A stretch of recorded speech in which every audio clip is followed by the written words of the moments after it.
we have to do another section of our over-unders. We already did Daniel Jones and Saquon Barkley 2 weeks ago, and now, or 3 weeks ago, I think it was. And now we'll have a chance to do the Giants receivers, and if we have time, I actually have some defensive over-unders we can do as well.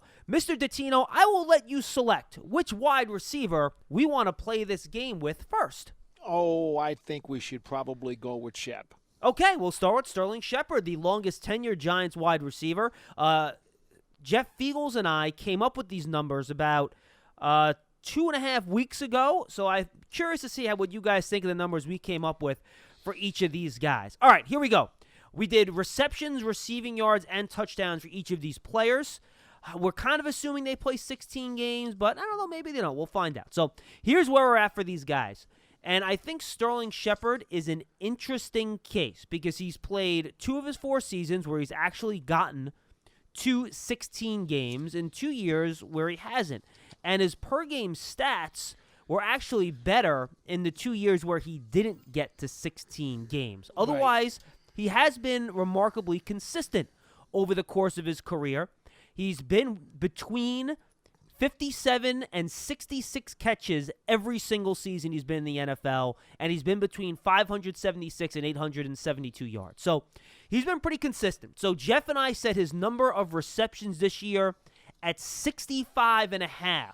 Mr. Dottino, I give you the honors of going first for Sterling Sheppard receptions. Okay, well, we have spent a lot of time talking about how the Giants would probably like to spread the ball around, use a lot of Barkley, use a lot of the tight ends, especially because of Jason Garrett's offense in Dallas. We believe that everybody's going to report healthy and that, they're going to get a real nice season out of those guys. So I'm going to say under. Not by much. I could see him having 60, but I will go under. Mr. Meadow, your thoughts? I think Sterling Sheppard's going to have a Cole Beasley-esque type of role within the Giants' offense. So, interestingly, if you look at what Beasley's done, he's had as many as 75 catches one season when he played all 16 games, and then he had another one where he had 65. I'm with Paul. I think it's going to come in just under, and I'll actually say he'll probably finish with perhaps 64 or 65 catches. Wow, lads, go right up the wire here. Fiegel selected under as well. I'm going to go over. And I understand the concussions are a problem, and they're a risk, and they're a worry, but I'm not going to worry about them. I probably should, but I won't. I think if he plays 16 games, he's going to get 70 catches. I think he'll be a constant short area target for Daniel Jones. So I will be the lone wolf here and go over on 65.5 in terms of catches. And here's why, guys. Last year, with this group of receivers, in 10 games, he had 57 catches. That's 5.7 catches per game. You put that over a season, that's nearly 90 catches. Yeah. So, now, I don't know it's going to be quite that high. I think that's a little overly optimistic. But even if he plays 13 games, I think there's a decent chance he averages more than 5 catches a game to get to 65 catches. So I'm going to go over here, but I agree it's going to be close. Now, yards. This was a tougher number to come up with because, to my point, I thought he'd be kind of a short and intermediate guy.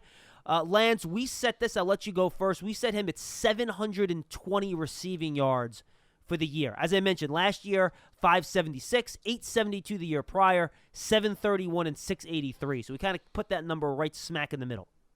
Well, I think this is also going to come down to the wire, too. I think it's going to be very close. I'll go slightly over. I could see him being in that 730 to 750 ballpark, assuming, of course, that he plays all 16 games, which he's done twice in his 4 seasons in the NFL. I don't think that that's a stretch. I mean, Sheppard, when you look at his yardage per catch over the course of his career, he's averaging just under 12 yards per catch. So I think 730 to 750 is certainly doable. I'll go slightly over. Paulie? And I'm thinking about 750 to 760, so I'll go slightly over also. I think it's going to be over, too. If I'm saying more than 65 catches, I think he's going to have to be over 720 yards. So I'll go over. Fiegels went under for that one. Receiving touchdowns, we set it at 4.5. In Sheppard's career, Lance doesn't like the number because it's a tough one. I like that. He had 8 as a rookie, 2 in 2017, 4 in 2018, and 3 last year. You want me to go first? I'll go first. I'm going to go under. Sorry, I should have specified that. I'm going to go under for touchdown catches. I think there will be other guys that are bigger red zone threats. I think he'll get 4, but I think he'll be under 4.5. Lance? Yeah, I'm also torn, but I would lean towards under as well. See, I could see him finishing with 5 exactly, but if you look over the course of his career since that rookie campaign that you mentioned, and remember, he started off with a very strong game, remember, in that Week 1 matchup against the Cowboys when Dak made his season debut too. They looked to Sheppard in the end zone multiple times in that game. Since then, partially because of the injuries, partially because of other targets, if we're operating based on your premise, John, that we have to assume everybody's going to be relatively healthy this season. We're talking about the tight ends. We're talking about Barkley being a factor in the receiving game. Then I think, based on that logic, he'll come in slightly under. Fair enough. Paul? I'm the guy who's got adjective with Lance on this one because I think it's going to be really, really close. I would have guessed 4 before you came up with the number, and then you said 4. So I'd like to say push, but that's not an option. No, I went 4.5. 4.5. He went 4.5, yeah. I'm going to go under then. All right. I'm very happy with our Sheppard numbers because they seem to be pretty close. Yeah. Okay. Slayton, Lance, I'll give you the choice. Who's next? Golden Tate or Darius Slayton? Well, let's go with Slayton because I think he's by far the most intriguing option in that receiving All corps. right, let's go Darius Slayton. We set the receptions for him at 61.5. 61.5. Lance, I will let you go first. Well, he had 48 last year. We had a conversation the other day, John, with a caller in terms of perhaps thinking maybe he'd get into the 70s. I think that's pushing it. To expect him to double his production, I think, is asking a lot. I've said this multiple times. You did not have all of these players on the field at the same time last season. When you put them on the field, the targets and the receptions are going to change. So you said 61 was your number? Yeah, 61.5. I'll go slightly under. I could see him coming in that 59 to 60 ballpark. Paulie? Ooh. Oh, I picked another good number. I'm happy. Okay. Yeah, you really did because, wow. I'd like to say over 60, but I don't think it's going to be. I'm going to stick with Lance here and say slightly under. I'd love to say that he's going to catch 70 and just have a 1,000-yard season and just really light it up. But I'm not so sure that Jason Garrett really wants that to happen. It's not anything against Slayton, but I think that they want to spread the ball around so much. I just really do. Between the tight ends and the running backs and the receivers, I don't know that any Giant is going to catch, 70 to 75 balls. And I don't even know if they're going to have a 1,000-yard receiver. Boy, This is tough for me. I'm going to come back to it. Receiving yards. Paul, go. Wait a minute. Hold on a minute. I'm going to come back to it. Wait, you put us against the wall with our backs, and now all of a sudden you wiggle out of this? No, that's fine. That's a chicken move. No, you're right. That's fair. 61.5. I think we're going to be right around 61, 62. He didn't play in a full 16 games last year because he didn't play a lot earlier in the year. I think he will go over 61.5. I'll go over. I'll be the lone wolf, but I think it's going to be close.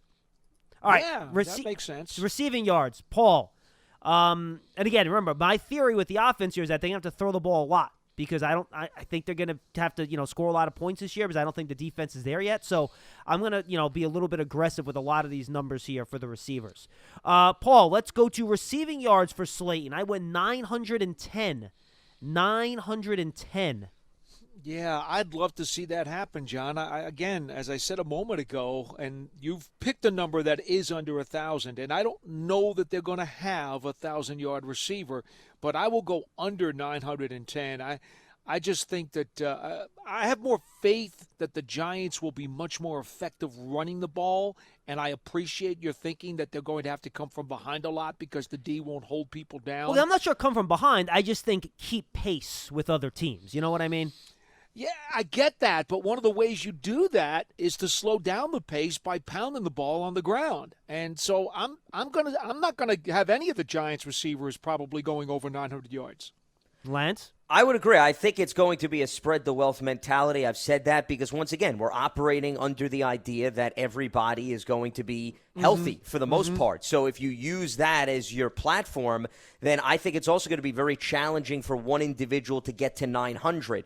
I do see Slayton, though, getting in that 800 receiving yard category. I don't think that's a stretch. Remember, he had 48 for 740 last year. If there's anybody that has the potential to lead the team in receiving yards per reception, it's Slayton. He had nearly 16 yards per catch last season. Yeah, 15.4. Exactly. He's capable of having those big plays down the field. So even if he doesn't get a high number of receptions, he's still able to do a lot of damage that way. So I could see him reaching 800. I think 900 is asking a lot, so I'm going to go under. Well, I'm just doing the math here, folks. If he averages 15 yards per catch, and Paul, you think that's reasonable, right, for Slayton? 15 yards per catch? I do. Yeah, sure. So sure. if I think he's going to be over 61.5 catches, I have to pick him over 910 that receiving yards, right? That is true. That's fair. So I'm going to have to go over here, and I believe he will lead the Giants in receiving yards this year.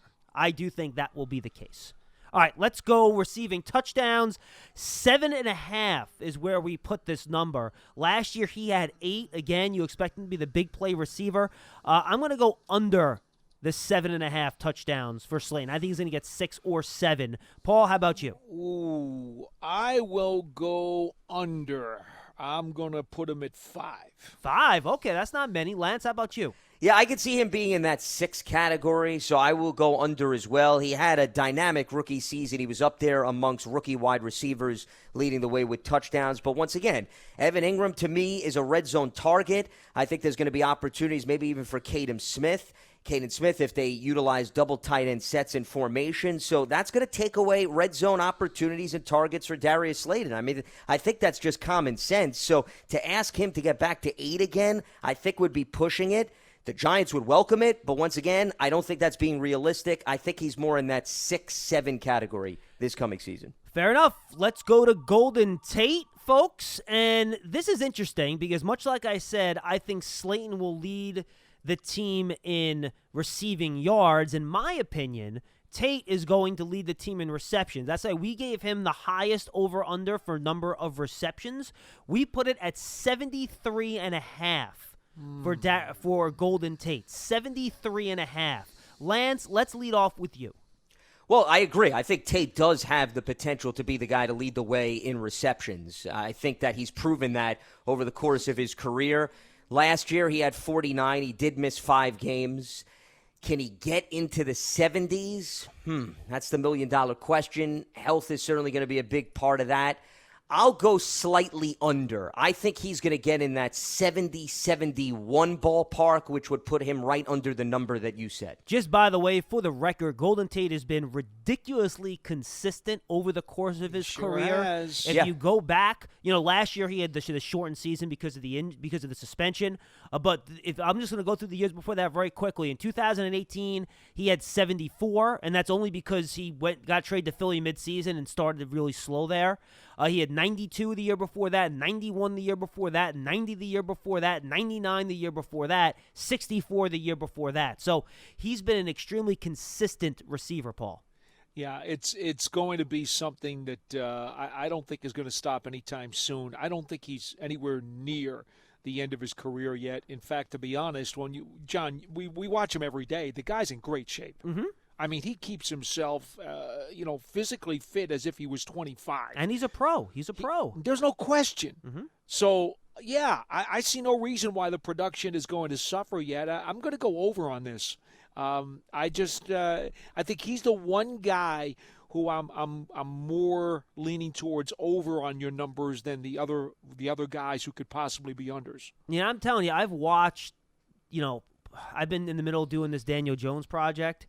And I've watched pretty much every one of his throws, and I know people get really excited about Slayton. I understand why. He's a young player. Golden Tate was the best Giants wide receiver last year. I agree. He caught back shoulder catches, did a run after the catch. He ran every route you would imagine. He won deep. He won on slants. He went over the middle. He went outside. Golden Tate is still a really, really good player. So I'm with you, Paul. I'm going to go over.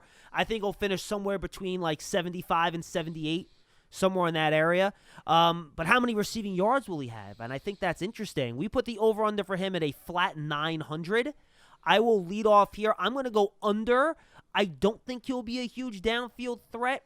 Over the course of his career, has usually been somewhere between 10 and 12-ish in terms of yards per reception. Last year, he was a little bit higher at 13.8. So even if he's at 11 and he gets to 78 catches, that'll still put him at around 875 or so yards, which is under 900. So I think he's going to have like a 78 catch, 875 yard type of year. So I'm going to go under the 900 receiving yards. Lance? Yeah, I'm going to go under, too. I mean, I said that he'd finish more in the 70 to 71 ballpark in terms of reception, so I think, therefore, he'd come in under 900. I don't think anyone on the team is going to get to 900 receiving yards. I think, once again, they're going to look for balance. Len is going to be pissed at you, man. He is not going to be happy with you, Well, Lance. but the bottom line is that conversation, again, that we had on Wednesday was more of a fantasy football conversation than a reality conversation. And, yes, from a fantasy football standpoint, you always want to see guys put up monster numbers. But in order to win football games in the NFL, I would disagree that you have to have a guy that has 950 to 1,000 receiving yards. I think if you're balanced and you're telling the team that they have to account for multiple weapons like the Niners did, who I brought up in that conversation, it can be done. This philosophy that you need one go-to guy and everybody else should just be the complement, I disagree. I think teams are getting very creative. So if Golden Tate finished with 890 as his total receiving yards, that doesn't mean necessarily that the Giants can't have success this season. So, Lance, what you're telling me is that when we do our fantasy football draft in September, that I should not expect you to select any Giants wide receivers, is what you're telling me. Well, there may be one in particular, and there is one player, but I wouldn't say that I would necessarily target all of them. I don't disagree with that sentiment.